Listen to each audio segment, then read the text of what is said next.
Accounting is a digital process these days. All of these programs that we're using are cloud-based. Nobody's really balancing their clients' books in a ledger book. Any paper that you're receiving, you're digitizing in some way. In reality, by just staying digital, we're really removing steps in the process because we're sticking with one format. And it also means less human intervention and therefore fewer mistakes. Welcome to Deduct This, powered by ProConnect Tax. This is where tax professionals come together to share ideas, experiences, and fresh perspectives to help you grow your practice and your future. We're glad you're here. Let's get started. Hi, and welcome to Deduct This with Carrie and Lexi. I'm Carrie. And I'm Lexi. Today we are talking about a topic that has changed the way so many firms operate. It's all about going fully digital and why the shift still matters today. I'm very excited to have our guest joining us today. We have Kari Culumber. She is a business strategist, and she has over 2 decades of experience helping companies and firms streamline their operations and build smarter systems. She's the architect behind a 100% paperless practice built on tools like Notion, Asana, and QuickBooks Online. Kari, welcome to the podcast. Thank you for having me. I'm excited to chat with you ladies about this because going paperless and being 100% digital was a big decision for us and a strategic decision and one that we're thankful that we made. That's awesome. No, we're excited to have you here. So Kari, take us back to 2020, which I cannot believe that's already been almost 6 years. We're 1 month away from 6 years. Wow. We're actually in December, which I can't even wrap my head around. Take us back to that time. So the pandemic forced everyone to rethink how they approach their work. A lot has changed since then, right? A lot of return to work. There's some businesses that have gone back in person 5 days a week. However, you have decided to continue to be 100% digital, entirely paperless. So while so many others were just trying to stay afloat, you were ahead of times back then. So talk a little bit about 2020 and the big change for you. Yeah. In some ways, I do think it was a blessing. That COVID was really hard for everybody, but I started my firm at the height of the pandemic. And so meeting with clients wasn't an option at the beginning. We had to figure out how to execute the full bookkeeping cycle without interacting with our clients in person. We figured out how to do it because we had to.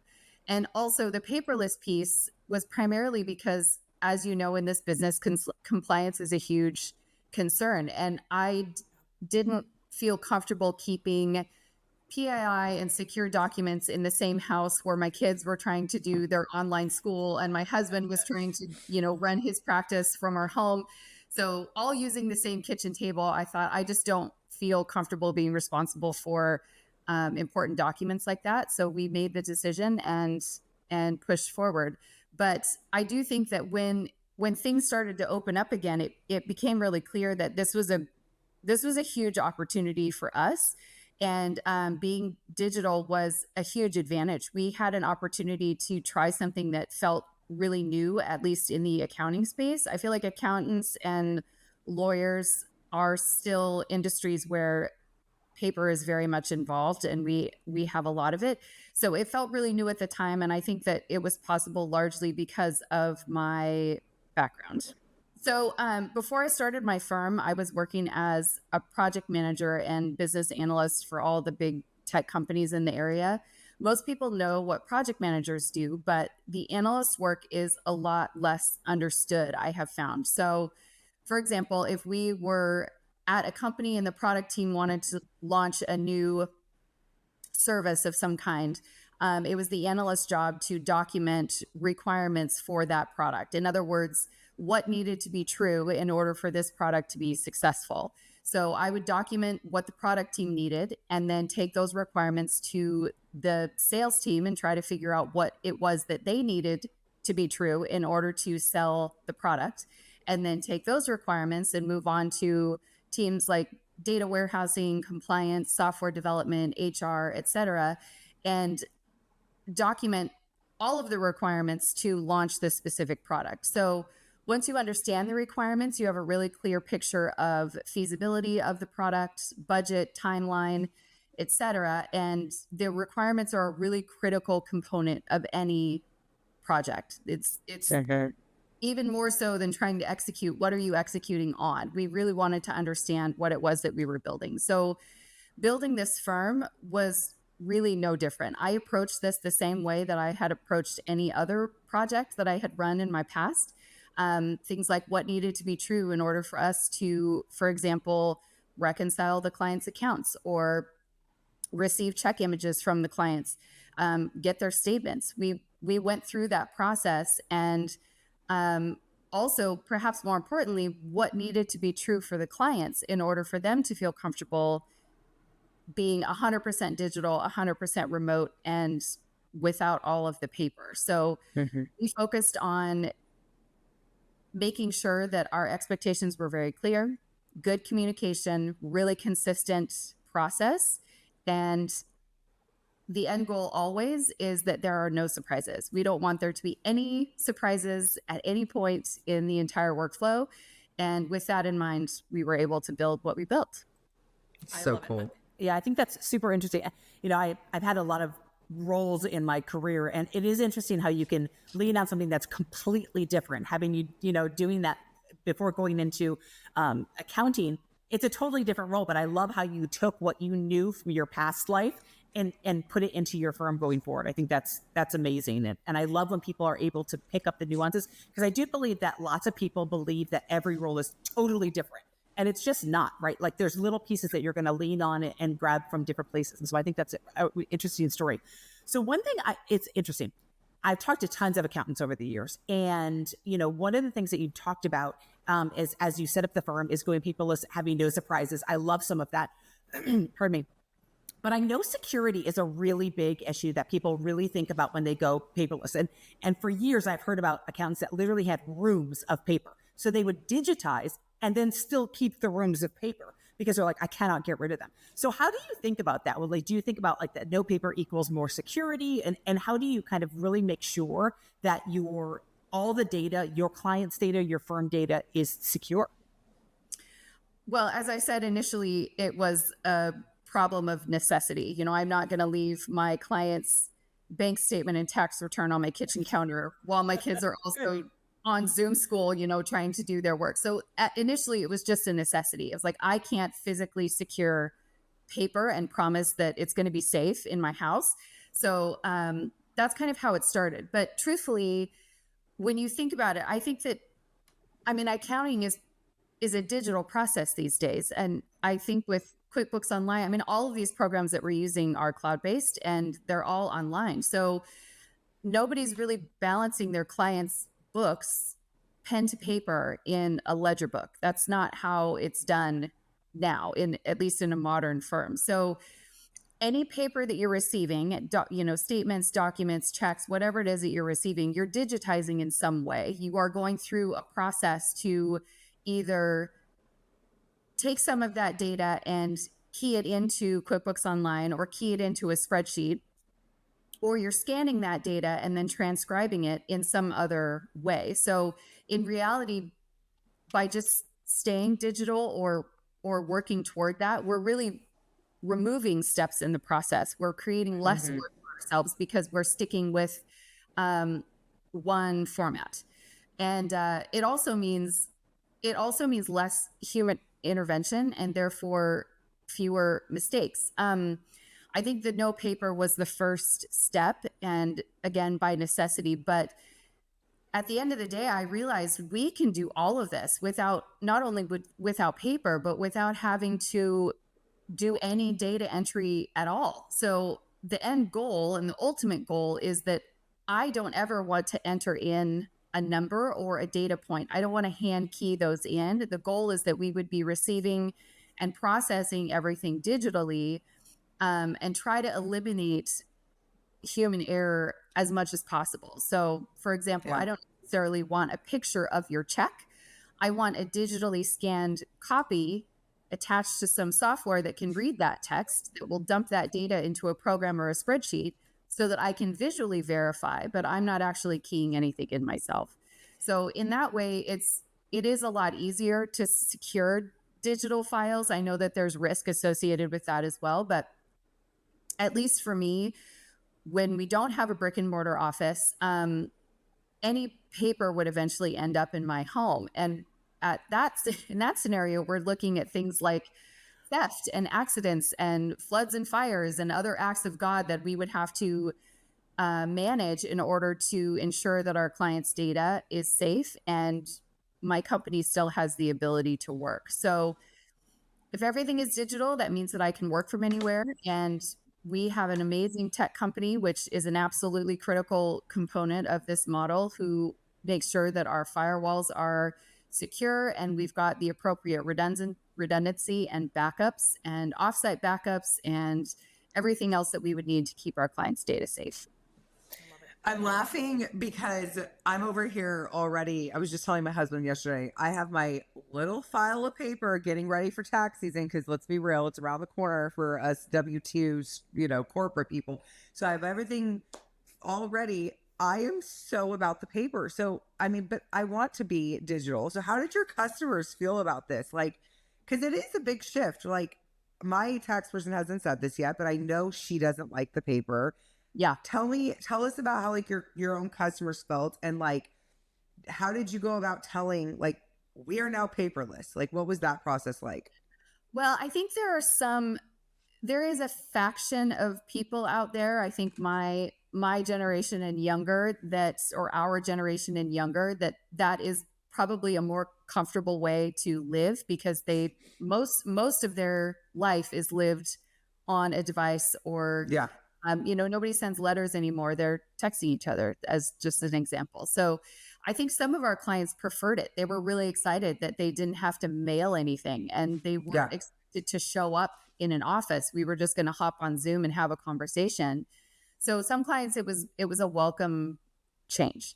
There were other clients that we've had to just be really diligent about walking them through this process and showing them all of the ways that we can be more efficient. They can be more efficient. Like, hey, you're not going to have to write paper checks and put a stamp on them and take them down to the post office. Like, we can pay your bills remotely and online, and we'll just do ACH transfers and then be done with it. So it's a lot of communication. It's a lot of setting expectations. And again, if the goal is no surprises, then whatever form that takes, it might be multiple phone conversations, it might be a Zoom call, it might be text reminders, it could be a lot of different ways to get there, but just a lot of communication.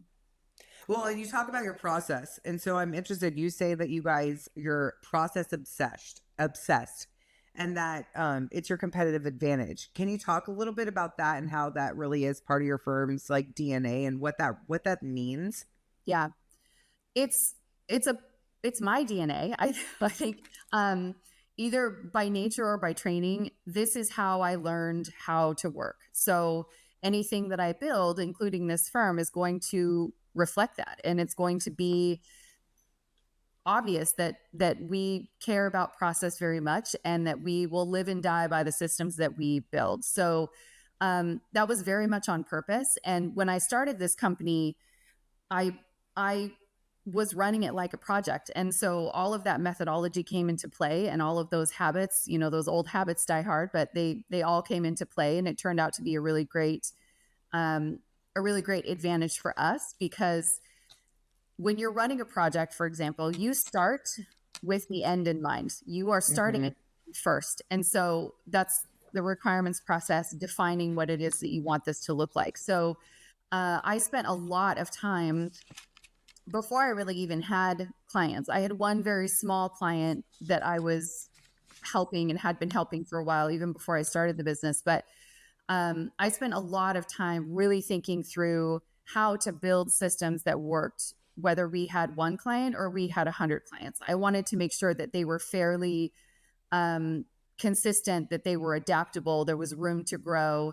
It's sort of like when you move into a new house and you're unpacking your closet. It's like, well, I'm going to leave some space in this closet because I know for sure I'm going to buy another pair of shoes at some point. And so we want to have room on the shelf to make sure that that's the case.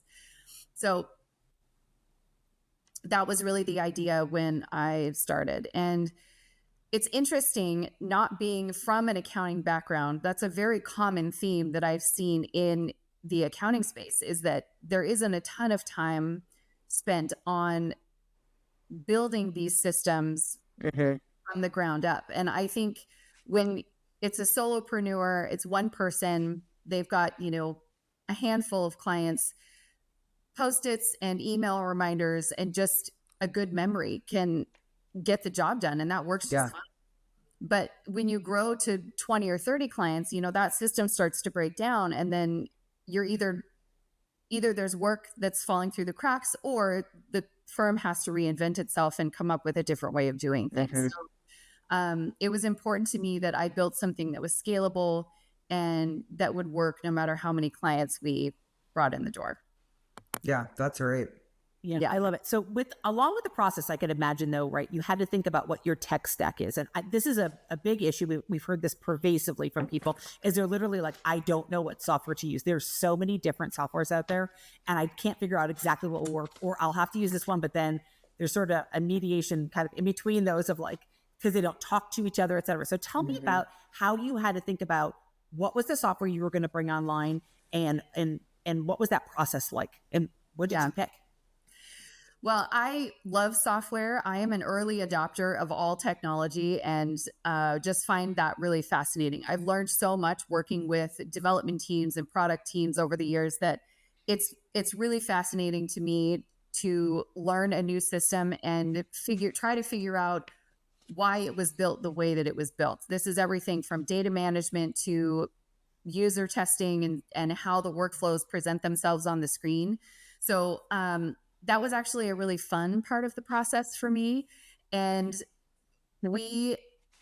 because we are 100% cloud-based, these programs, the systems that we choose to use, are of critical importance. There's, if you make it a rule and kind of turn it into a game that we don't want to print anything, we don't want to have paper, we want to do all of this online, it does change your thinking. Like, I have to be able to execute the entire process on a screen. And so, we did a lot of testing. We did a lot of seminars, a lot of trials, all of that kind of thing. But eventually we landed on Notion as our company hub. This is sort of our primary source of truth when it comes to our business. So it's the first place we go when we're looking for anything. It's also the system that changes and evolves most rapidly because we're in there all the time. So Notion is where we keep all of our our sales pipeline, our CRM, our client information, and our SOP database, which we'll get to in a minute. But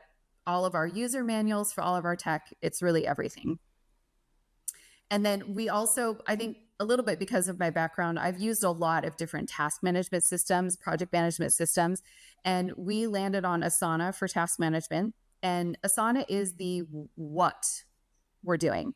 So every task for every client is documented in Asana, and every task is assigned to a person with a due date, and they repeat as often as needed depending on our service agreement with that client. So if we're closing them monthly, all of our monthly close tasks repeat, and quarterly, they repeat quarterly. So every task in Asana also contains a link to an SOP. So the SOPs are the how. That's how we do that particular task.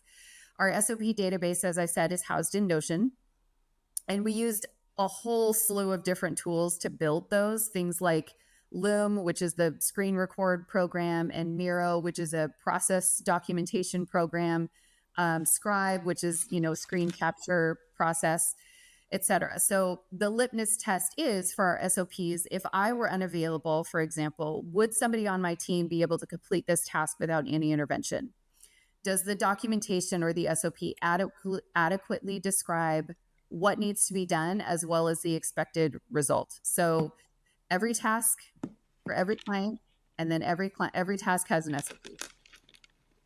And then, of course, we use QuickBooks Online for all of our financials. The goal there is to ensure that all financially impacting data is found in QuickBooks. So ideally, that would be if we pass year-end stuff off to a CPA, the CPA should be able to jump into any client's account and research any specific transaction without leaving the program. So receipts, relevant reports, backup documentation, et cetera, all of those are attached to the corresponding transaction in QuickBooks.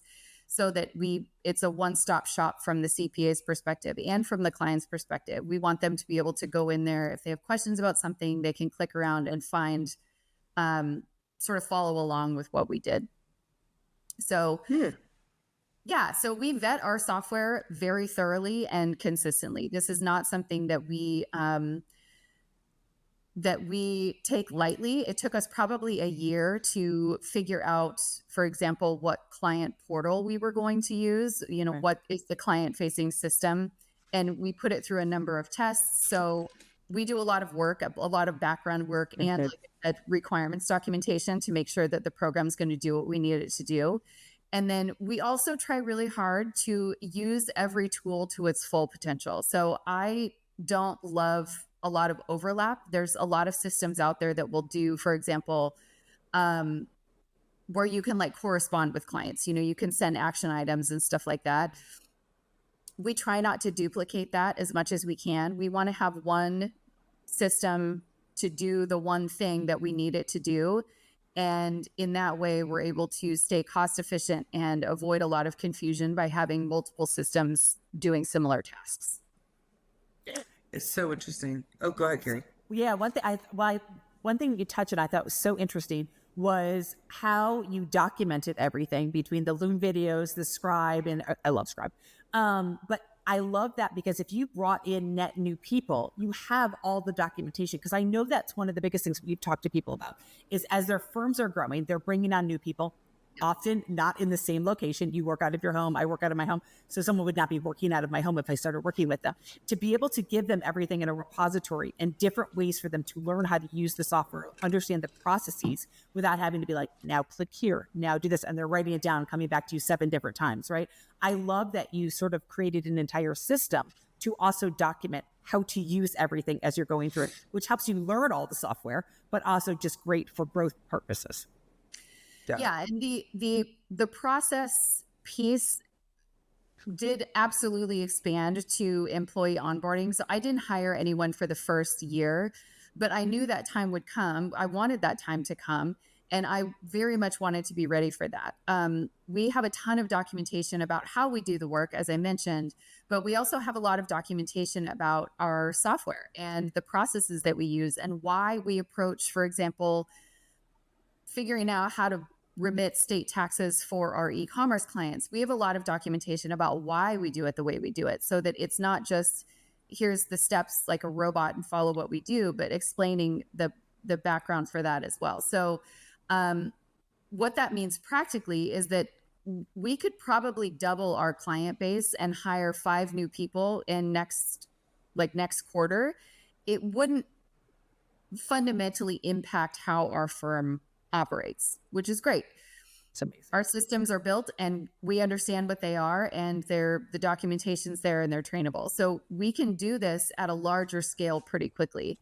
But the real reason why this was so important is because it frees me up to be personally connected and available to our clients. We hear over and over from new clients that the primary reason they left their previous firm was because they couldn't get anybody on the phone. And communication was really difficult. So I give all of our clients, they have my personal cell number. They all have my cell number, and they're welcome to call me anytime. They do, less so as we are fully onboarded and, the process is kind of ironed out and we've sort of figured out a system with them. But I think in this increasingly digital AI world, that human connection is becoming more rare and therefore I think a lot more valuable. So your technology and process should be in service to the client relationships. That is the end goal, truthfully. It's not process for the sake of process. We're doing this for a reason, and that really is to free up our time so that we can build those relationships with the clients. Yeah, that's so true. It's like the process part of it's not about micromanagement or anything like that. It's truly how you scale excellence. And so you have proved that out, and that's so great. And, a lot of firm owners, they haven't made this shift yet, right? Like it takes a lot of work to figure out what that process is. But I love you said this in a little bit earlier, but you're saying like, basically, if you can't find it in 2 clicks, that the process isn't digital enough or in that kind of like voiceover. But talk to, okay, if firm owners are wanting to make this shift, they want to go paperless, they feel overwhelmed, it's a lot of work. What are some quick advice that you can give to these firm owners to make this transition a little bit easier? Or what's the first step? What's your advice? Yeah. You're right. I don't want to downplay the work because it is a lot of work, and it's absolutely not a quick fix thing that you should expect to be able to do in a month. Just for context, I started from scratch, meaning I hadn't done any of this yet, and it took me about a year to build the system that we currently have. That said, it absolutely 100% is a solvable problem. So I think I want to encourage people, if they're thinking about that, just know any problem is solvable. This one is definitely solvable. There are so many tools out there that can help you, and there's a million different ways to do it. I know how I did it, but that doesn't necessarily mean it's the way that's going to work for you. So the first step I would say is just document what you're currently doing in all of its mess, in all of its imperfection. Just document what you're currently doing. I think it's really hard sometimes to be objective about ourselves and our own work. The example that I give to people when we also do consulting work in this space and have worked with firms in this space to help them start.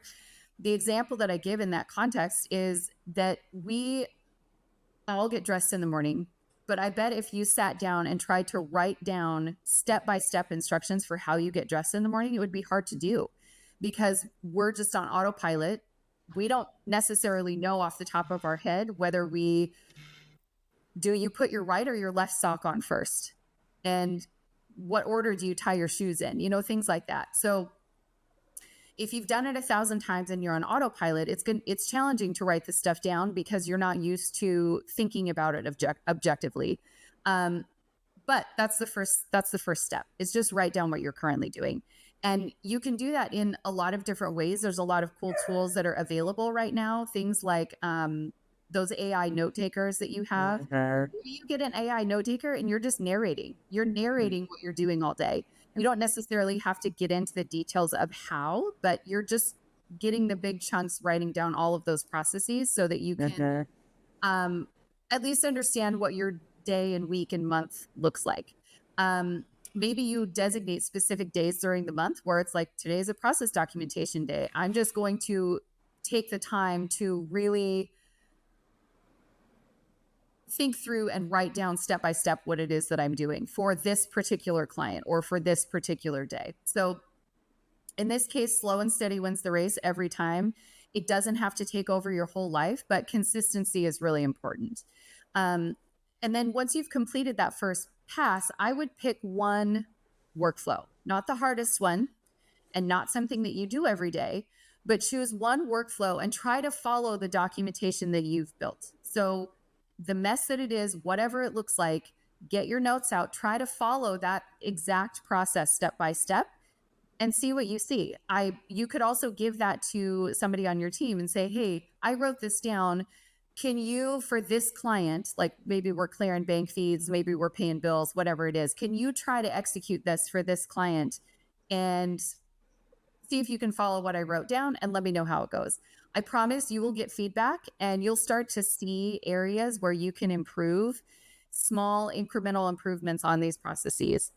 I think at that point, once you've got everything written down, I would take a good look at the tools that you're using and see if there's a way that you can simplify. Like I said, there's a lot of different options out there for many different things. There are some firms that are using a practice management tool and like Keeper, there's a lot of functionality, or I'm sorry, not Keeper, Double. Some firms are using Double. There's a lot of functionality there that are you using all of it? Is there a way that you can use this tool more effectively or more efficiently by changing a couple things around in your process? Okay. So I also think that you can treat it like a game. If you say, okay, today I'm going to go work in my living room, right? I'm going to move away from my desk. I'm going to go work in my living room, or I'm going to work from home, whatever the situation might be. Do you have access to everything that you need? and what would need to be true in order for you to complete the workflow while you're on vacation. So things like that, it's small incremental improvements, and first using what you have and trying to maximize and optimize what you already have. Your systems are going to change and evolve as a business. That's 100% true. It's like the only thing that's never going to change is that things will change. But with good documentation, you'll be able to make those changes on purpose and intentionally, and be really clear with your team and your clients about what it is that you're changing and why. So true. I think it's great. It's I love the saying of go slow to go fast. So I love that you sort of have to kind of think through the different pieces. I say all the time, we'll have video tutorials and videos and things like that of how to do something that to me are extremely clear because I did them. And then I'm always like, well, I'll give it to my husband. And I'm like, see if you can do this. And he's completely different industry, different everything. He'll look at it and be like, this makes absolutely no sense. Like this whole section right here. And I'm like, oh my God, because you can't see it. It's kind of like writing that term paper in college. You can't see this is back in the day before we had AI and do all the other stuff where you actually had to read everything and type them on typewriters. But you couldn't see the errors in your own thing that you wrote because it's just kind of like you said that putting the socks on. You don't even think that you put the left one on first and then the right one. Like you don't think through all those steps. So you skip steps. And so then when you give them to somebody else, they will very quickly find the holes in there and be able to get it better. But I also love that idea of share it with your teammates and then even better, let them tweak the process and be like, actually, did you know there's something you could do even shorter here? So you're learning back and forth. It's like a give and a take. And I think that's an interesting way to kind of to think about things. One thing I was thinking about though is, oh, sorry, go ahead, please. I was just going to say, there's a really fun exercise that I've done with, this is a really fun game. And I first was exposed to it in the software world. So like software development teams is the first place I saw this. I adapted it a little bit, but it's called the peanut butter and jelly experiment. You can watch YouTube videos. It's very common. But if you ask people to write instructions on how to make a peanut butter and jelly sandwich, and then you read them and follow them to the letter. So if they didn't say to open the bag of bread before you put peanut butter on the bread, you don't open the bag of bread and you put peanut butter right on the bag. We adapted that to an exercise that we do with teams with Legos. So I'll create 2 packets of identical bricks. Everyone has the same bricks. I tell them to build something, doesn't matter what it is, but build something in 10 minutes and then write down exactly step by step how to build the thing that you built. And then you switch and you give the other person only the instructions. They have their bag of Legos and then we compare results and see if you got the same thing. To this day, I've never seen a team do it correctly. Yeah. But it's super illuminating to understand all of the things that you don't say or all of the pieces that you leave out. Like nobody thinks to explain at the beginning what the end result is going to look like. I built this creation. It's green on the bottom, white on the top, kind of looks like a bunny. You know, nobody says that at the beginning, but there's no rules against that. It's just that it doesn't occur to us to go to that level. And so it's a good exercise to do every once in a while to really think through if somebody's never seen this before, would they be able to follow it? I love it. Love I it. feel like I want to do that with our teams and see. I was thinking the exact same thing. I've done something like that before.